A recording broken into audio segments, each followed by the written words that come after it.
नमस्कार, स्वागत है आपका M with Rajendra YouTube channel पर। मैं हूं राहुल चौहान और आज हम पढ़ेंगे यूनिट डिजिट फाइंड करना, अर्थात इकाई का अंक कैसे निकालें। तो यदि आपने ये कंसेप्ट अच्छे से समझ लिया तो आप 5 सेकंड में यूनिट डिजिट निकाल लेंगे। तो कोई भी ट्रिक हो, शॉर्टकट हो, उसको जानने से पहले आपका बेस और कंसेप्ट क्लियर होना चाहिए। तो कंसेप्ट बिल्कुल आराम से समझेंगे। कंसेप्ट यदि पता होगा तो आप आराम से 5 सेकंड में कोई भी यूनिट डिजिट इकाई का अंक निकाल सकते हैं। चलिए तो पहले उदाहरण से समझते हैं इसको।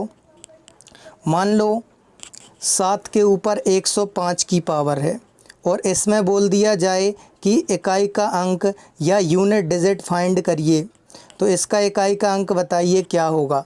तो देखिए, यदि पूरा करते इसको, यदि पहली बार देख रहा है कोई तो देखिए, इस 7 के ऊपर 105 का मतलब ये है 7 का 105 बार गुणा करना।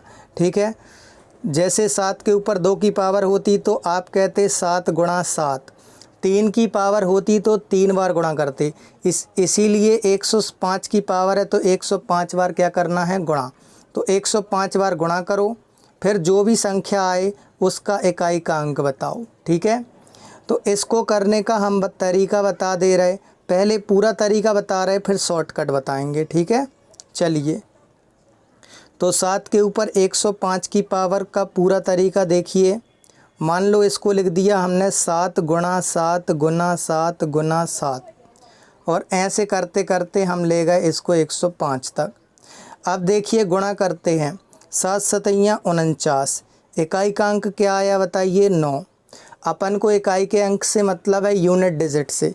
इकाई का अंक कहलाता है दाएं छोर से आखिरी, ये देखो दायां छोर है। चलिए फिर 9 का गुणा करेंगे 7 में, तो 9 7 63, इकाई का अंक आ जाएगा क्या बताइए, 3। 30 आते 21, 1 सत्ते 7, 7 फिर देखो 7 सतैया 49, फिर आएगा 3 और फिर आएगा 1।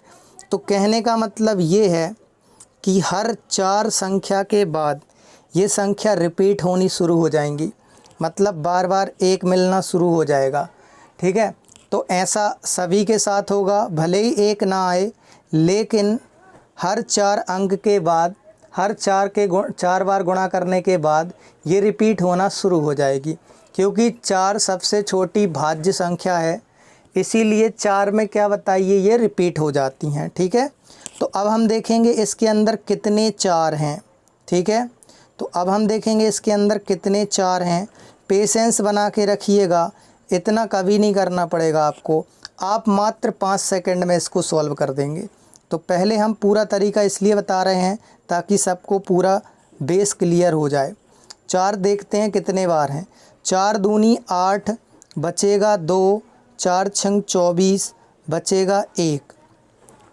तो कहने का मतलब ये है कि 26 बार तो 1 आएगा, मतलब 1 गुणा 1 गुणा 1, ऐसा कितने बार आएगा, 26 बार। और नीचे क्या बच गया, 1, मतलब 1 बार क्या बच गया, 7। इसीलिए 7 का गुणा कर देंगे, 1 एकम 1 एकम 1, 26 बार 1 ही आएगा। फिर उसमें 7 का गुणा करेंगे तो 7 एकम 7 आएगा। लेकिन क्या इतना लंबा करने की आज रिक्वायरमेंट है? आज देखो दिन प्रतिदिन कंपटीशन बढ़ता जा रहा है, तो कैसे आप सॉर्ट करें सवाल को, ये ज़रूर निर्भर करता है आप पर। ठीक है, तो क्योंकि आज का जो युग है वो शॉर्टकट का युग है। तो देखिए 7 के ऊपर 105 की पावर को आप देखते ही साथ सॉल्व कर दोगे। 4 का नियम है, 4 का रूल है कि कोई भी संख्या दी हो, यदि लास्ट की 2 संख्याओं में भाग जाता है, यदि लास्ट की 2 संख्याओं में भाग जाता है तो 4 पूरी संख्याओं में भाग चला जाएगा। तो देखिए हम केवल 4 का नियम लगाएंगे, मतलब हम केवल 4 लास्ट की 2 संख्याओं में 4 का भाग देंगे, चाहे कितना ही लंबा सवाल क्यों ना दिया हो। तो देखिए 5 में 4 से भाग देंगे तो 1 बचेगा कि नहीं बताओ, तो जितना बचे उतने की क्या लगा देंगे, पावर। तो ये 7 एकम 7, देखो डायरेक्ट आ गया आंसर। कुछ नहीं तो 50% तो समझ में आया होगा। अब आ जाएगा पूरा। देखिए नोट देखिए, ये नोट आपको लिखना है, स्क्रीनशॉट ले लेना, अपनी अपनी नोटबुक में लिख लेना। ठीक है, हमेशा 4 से भाग देना है, किस में, पावर में। ठीक है, हमेशा 4 से भाग देना है, जितना शेष बचे उतने की पावर लगाना है। लेकिन यदि 0 आए तो 4 की पावर लगाना है, क्योंकि 0 शेष बच रहा है, मतलब 4 4 के पूरे पेयर बन गए हैं। फिर से देखो, 4 का भाग देना है पावर में, ठीक है, कितने की भी पावर हो, और जितना शेष आए उतने की पावर लगा दो, अर्थात उतने की घात लगा दो। तो 1 आया था, 1 की लगा दी। मान लो यहाँ 104 होता तो 0 आता, तो 0 ना लगा के हम कितने की लगाते, 4 की, क्योंकि 4 4 के जोड़े निकाल रहे हैं हम, ठीक है। तो उम्मीद करते हैं ये आपने स्क्रीनशॉट ले लिया होगा। अब सवाल को सॉल्व करते हैं। अच्छा, एक अपडेटेड क्वेश्चन और बता देते हैं, जो कि अभी तक पेपर में नहीं आया है और हो सकता है कि अब पेपर में आ जाए, ठीक है। चलिए, मान लो लिख दिया जाए 2 3 5 7 1 3। अब इसके ऊपर कितने की भी पावर लगा दे रहे हैं हम, ठीक है। ये लगा दी हमने इतने की पावर, चलो और लगा देते हैं, इतने की पावर लगा दी। चलो, ये नहीं दिख रही है, चलो इतनी लंबी हमने लगा दी, क्या बताइए, पावर। तो अब मान लो किसी ने केवल ये रट लिया होगा कि हमेशा 4 से भाग देना है, तो वो खुश हो जाएगा कि बताओ हमें पूरा नहीं करना पड़ेगा, इस संख्या को इतने बार नहीं लिखना पड़ेगा, हम तो इसमें 4 का भाग देंगे। लेकिन वो तब भी लेट हो जाएगा, तब भी उसको समय लगेगा।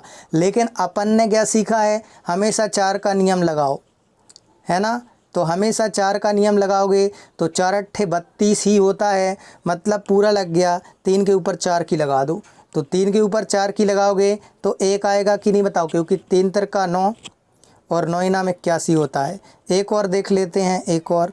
अब मान लो 33 है लास्ट में, तो कितना बचेगा बताइए, 4 अट्ठे 32, 1 बचेगा कि नहीं, सीधा 1 की पावर लगा दो, 3 आंसर। अब हो सकता है एग्ज़ामिनर इस सवाल को यहाँ से देख ले और फिर एग्ज़ाम में डाल दे, लेकिन अभी तक ये नहीं आया था तो हमने आपको बता दिया है। चलिए, अब उम्मीद करते हैं आपको समझ आ गया होगा। अब देख लेते हैं निकालना। हाँ, एक बात और देखो, एक 0 के ऊपर कितने की भी पावर हो, 1 के ऊपर कितने की भी पावर हो, 5 के ऊपर कितने की भी पावर हो, और 6 के ऊपर कितने की भी पावर हो। फिर से देखो, 0 के ऊपर कितने की भी, 1 के ऊपर कितने की भी, फिर 5 के ऊपर कितने की भी, और 6 के ऊपर। इनका इकाई का अंक कभी नहीं बदलता, 0 का 0 होगा, 1 का 1 होगा, 5 का 5 होगा, 6 का 6 होगा। तो इसको हम एक लाइन में लिखना चाहें तो हम इसको ऐसे लिख सकते हैं कि 0 1 6 5 या 0 1 5 6। इसके ऊपर कितने की भी पावर लगा दो, इनका अंक कभी नहीं बदलता, इकाई का अंक सेम रहता है। 0 का इकाई का अंक 0 ही रहेगा, 1 का 1 ही रहेगा, 5 का 5 ही रहेगा, 6 का 6 ही रहेगा। देखो, 0 के ऊपर मान लो तुमने लगा दी 1 करोड़ की पावर, तो 0 0 0 शून्यम शून्य शून्यम शून्य, 1 एकम 1 एकम 1 एकम 1 एकम 1 1 ही आएगा। अब 5 के ऊपर मान लो तुमने 2 की लगा दी, तो 5 में 25 हो जाएगा। 3 की लगाओ देखिए तो 25 पंचे 125, देखो 5 आ रहा। फिर 125 पंचे 625, देखो 5 आ रहा। फिर देखो 6 में 6 छंग 36, फिर 36 छंग 216, फिर तो 6 आ रहा कि नहीं बताओ। तो इसका इकाई का अंक नहीं बदलेगा, ये भी याद रखना, स्क्रीनशॉट ले लो, लेना चाहो तो आप। 0 1 5 6 इनका इकाई का अंक कभी नहीं बदलता है। चलिए, तो इस 1 का तो 1 आ जाएगा। अब हम हमेशा क्या बताइए क्या करेंगे, 4 का नियम लगाएंगे। तो 45 में 4 से भाग दोगे तो 44 में चला जाएगा, 1 बचेगा कि नहीं बताओ। 7 के ऊपर 1 की पावर लगा दो, तो 7 एकम 7 इसका राइट आंसर आ जाएगा। उम्मीद है आपको ये समझ में आ गया होगा। क्वेश्चन नंबर 130 को देखिए ज़रा। अब देखो, हमें तो केवल इकाई के अंक से मतलब है, चाहे कितनी लंबी संख्या लिख दी हो, ये है ना इकाई का अंक। देखिए, इसको हम ऐसे भी तो लिख सकते हैं, इसी सवाल को ऐसे भी तो पूछ सकता था कि 2 के ऊपर 173 की पावर, तो 2 के ऊपर 173 की पावर बताओ। बस इसमें लगा दो 4 का नियम, तो लगा देते हैं। देखो, 4 से भाग देते तो बनता होगा अब आपसे, 4 एकम 4 बचा 3, तो हो गया 33, 4 अट्ठे 32, 1 बचेगा कि नहीं बताओ। 2 के ऊपर 1 की पावर मतलब कितना होता है, 2। अब चाहो तो पूरा कर लेना, 173 में 4 से भाग दे देना, 4 चौके 16, 4 तिया 12, तब भी कितना बचेगा, 1। उम्मीद है ये आपको समझ में आ गया होगा और हम आपको सॉल्व करके इसलिए बता रहे हैं ताकि सबको समझ में आए। आप ओरली इसका आंसर दे सकते हैं, आगे देखना और भी कंसेप्ट हो सकता है आए तो हम आपको बताएंगे। अब देखिए 25 की पावर है 57 के ऊपर, तो 4 छंग 24 1 बचेगा, तो 7 के ऊपर 1 की पावर ऋण 1, तो 7 में से 1 जाएगा तो कितना बचेगा 6। तो इसका राइट आंसर हो जाएगा क्या बताइए 6। नेक्स्ट क्वेश्चन देखते हैं और ये सारे क्वेश्चन पेपर में आए हुए हैं, ठीक है। ये ऐसा नहीं है कि हमने आपको हलवा सवाल करवा दिए और अच्छे अच्छे सवाल करवा दिए जो पेपर में भी नहीं आने हैं, पेपर में आने हैं ये, ठीक है। चलिए अब 0 के ऊपर कितने की पावर लगाओ, हमने क्या बताया था 0 आएगा। 1 के ऊपर कितने की भी लगाओ 1 आएगा। 2 के ऊपर 2 की लगी है तो कितना आ जाएगा बताइए 4। 3 के ऊपर 2 की लगी है तो कितना हो जाएगा 9। बस अब इनको जोड़ दो, 9 और 1 10 और 4 14, इकाई का अंक कितना होगा 4, क्योंकि ये 14 होगा कि नहीं बताओ। तो इकाई का अंक क्या दिख रहा है 4। उम्मीद है ये भी आपको समझ आ गया होगा। चलिए इसको करिए, अब आप लोग भी साथ में करने की कोशिश करिए। 1 के ऊपर कितने की भी लगा दो 1 ही आता है और ये 2 है साथ में, तो 2 और 1 कितना हो जाएगा बताइए 3। चलिए नेक्स्ट क्वेश्चन देखिए, 3 के ऊपर 40 की पावर, तो 40 में पूरा पूरा भाग जाता है 4 का, तो मतलब 3 के ऊपर 4 की पावर लगानी है। तो देखो इसको गुणा करने का तरीका, या तो ऐसे कर लो 3 तिरका 9, 3 तिरका 9 और 9 नाम 81, या ऐसे कर लो, या ऐसे कर लो कि 3 तिरका 9, 9 तिया 27, 7 तिया 21, तो इसका इकाई का अंक क्या आएगा 1। उम्मीद है ये भी आपको समझ आ गया होगा। अब देखिए ध्यान से, जब हमें इकाई का अंक निकालना है तो इकाई के अंक से ही मतलब है, गुणा में चाहे कितनी लंबी संख्याएं लिखी हों। देखो पहले हम लिख के दिखा रहे, फिर सवाल में ही सॉल्व करके बताएंगे। इसके इकाई का अंक कितना है बताइए 7, इसका बोलो 5, इसका बोलो 8, इसका बोलो 3, इसका बोलो 9, फिर आप देखते ही 7 कर देंगे। देखो 7 पौना 35, इकाई का अंक 5, 5 अट्ठे 40, 0, 0 तिया 0, 0 नम्मा 0, मतलब अब 0 ही आएगा। अब देखिए इसको ऐसे ओरली कैसे करते, कितनी भी लंबी सीरीज दी हो, कहीं पर भी आपको 5 और 2 मिल जाए तो ये एक 0 बनाता है। देखो 5 दूनी 10 होता है कि नहीं बताओ। तो कितनी भी लंबी सीरीज दी हो, मान लो बोल दिया जाए कि 1 गुणा 2 गुणा 3 गुणा 4 डॉट डॉट डॉट 1002, चलो ये बोल दिया कि इसमें इकाई का अंक बताइए। तो देखो 3 के बाद 4 के बाद 5 आएगा कि नहीं बताओ, तो ये दोनों बना के 0 बना देंगे।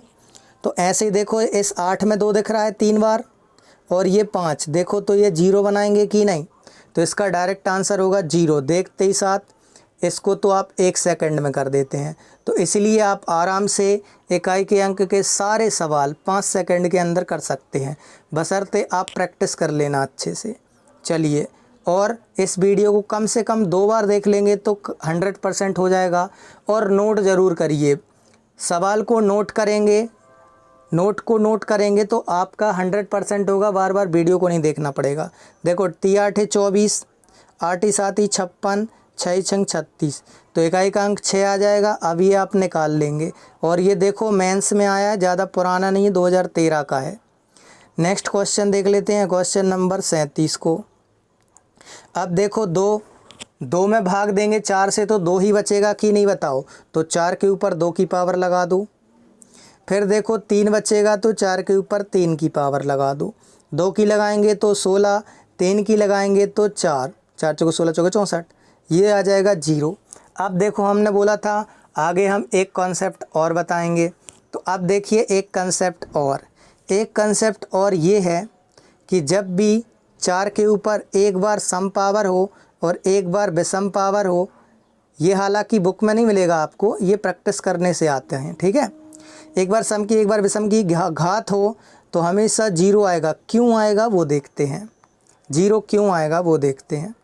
मान लो हमने 4 के ऊपर लगा दी 2 की घात, फिर हमने लगा दी 4 के ऊपर 3 की घात। 2 की घात लगाएंगे तो 4 चौके 16 होगा, 3 की लगा देंगे 34 हो जाएगा, ठीक है। अब देखो यदि सम की घात लगाओगे ना तो हमेशा इकाई का अंक 6 आएगा। क्यों आएगा? 4 के ऊपर 2 की घात, देखो 4 चौके 16। अब 4 के ऊपर 4 की घात लगाओ तो 16 ही 16 में 256 होगा कि नहीं बताओ? तब भी इकाई का अंक कितना आएगा? 6। तो सबसे छोटी पावर निकाल के देख लिया करो। अब अपन को पता है विषम की पावर लगाएंगे तो स्वयं 4 ही आएगा, क्योंकि 4 के ऊपर 1 की लगाओ तो 4 आता है, 4 के ऊपर 3 की लगाओ तो भी 4 आता है, 4 चौके 16 चौके 64। तो सम की घात लगाएंगे, सम की घात देखो सबसे छोटी याद कर लिया करो। सम की घात लगाएंगे तो 6, विषम की घात लगाएंगे तो 4। तो 6 और 4 10 होता है कि नहीं बताओ? तो ये हमेशा 0 बना देगा। चलिए, चाहो तो इसको याद रख सकते हो ना, पूरा कर लेना, कोई दिक्कत नहीं है। अब इसको देखिए ज़रा, 17 के ऊपर 1999, 11 के ऊपर भी, 7 के ऊपर भी इकाई का स्थान बताना है। यदि ये 2000 होता तो पूरा पूरा 4 से भाग जाता, चूँकि 99 है तो 3 शेष बचेगा। चाहो तो देख लो, 99 में 4 का भाग देख लो, 4 एकम 4 दूनी 8 हो जाएगा, 4 दूनी 8 बचेगा 1, 4 चौके 16 बचेगा 3। देखो 3 बचा कि नहीं बताओ? चलिए, तो 7 के ऊपर 3 की घात लगा दो, 1 के ऊपर भी 3 की घात लगा दो, और इस 7 के ऊपर भी 3 की घात लगा दो। 343 होता है तो 3 1 3, 3 और 3 6 और 1 7 इसका राइट आंसर होगा। अब इसको इतना लिखने की भी ज़रूरत नहीं थी। देखिए, यहाँ पर 3 आएगा, यहाँ पर 3 आएगा, 6 हो गया, 6 और 1 7। चलिए नेक्स्ट क्वेश्चन देखिए ज़रा, थोड़ा धुंधला दिख रहा होगा, एडजस्ट कर लेना इसको। देखिए, 1 के ऊपर कितने की भी लगाओ 1 ही आएगा, 1 के ऊपर कितने की लगाओ 1 ही आएगा। ऋण 6 के ऊपर कितने की भी लगाओ 6 ही आएगा। धन 5 के ऊपर कितने की भी लगाओ 5 ही आएगा। ये 6 के ऊपर कितने की भी लगाओ 6 ही आएगा, और इसके इकाई का अंक दिया है 9। अब धन धन वाले जोड़ देंगे और ऋण ऋण वाले भी जोड़ देंगे, ठीक है। समान चिन्ह जुड़ते हैं और असमान चिन्ह घटते हैं। तो ये देखिए 1 5, ये 1, अच्छा ये भी 1 है। देखो फिर से देखो, 1 और 1 2, 2 में 5 जोड़ेंगे 7, 7 में 9 जोड़ देंगे तो ये हो जाएगा 16, ठीक है। चलिए फिर से देखिए, ये 1 और 1 धन का हो गया 2, 2 में 5 जोड़ा तो 7, 7 में 9 जोड़ा तो 16। अब ऋण ऋण वाले जोड़ दो, ये 6 ऋण का है, ये 6 भी ऋण का है, तो 6 और 6 कितना हो गया बताइए? 12 हो गया। तो 12 काय का है? ऋण का। घटा दो, 6 में से 2 जाएगा तो 4 बचेगा, मतलब इसका आंसर हो जाएगा 4। नेक्स्ट क्वेश्चन देखिए, 3 के ऊपर 167 की पावर, तो 67 में पावर 67 में 4 से भाग देंगे, 4 दूनी 4 एकम 4, 4 सत्ते 28 ज़्यादा हो जाएगा, मतलब 4 छंग 24 होगा, 4 छंग 24 होगा तो एक शेष 3 बचेगा कि नहीं बताओ? तो इसमें शेष 3 बचेगा, तो 3 के ऊपर 3 की पावर लगा दो तो ये 27 होता है 3 की पावर, तो 7 इसका राइट आंसर हो जाएगा। हो सकता है ये लास्ट क्वेश्चन हो, देख लीजिए। 4 के ऊपर देखो सम और विषम की पावर है तो क्या आता है बताओ? कमेंट करो। सम और विषम आता है तो क्या आता है? तो ये है क्या बताइए? 0। 4 सम की लगी हो तो 6 आएगा, विषम की लगी हो तो 4 आएगा। चलिए, तो इसका राइट आंसर हो जाएगा 0। उम्मीद है ये आपको समझ में आया होगा। तो आज के लिए इतने ही क्वेश्चन थे। Thanks for watching. और आप क्या बताइए, यदि पसंद आए हों तो चैनल को सब्सक्राइब कर सकते हैं, नए लोग आए हों तो जय हिंद लिखेंगे। और आप लोग कमेंट करके बताइए वीडियो कैसा लगा, क्या आप यूनिट डिजिट फाइंड करना सीख गए हैं, क्या आपको कुछ भी नया मिला है, कमेंट करिए। तो सभी को धन्यवाद। जय हिंद, जय भारत।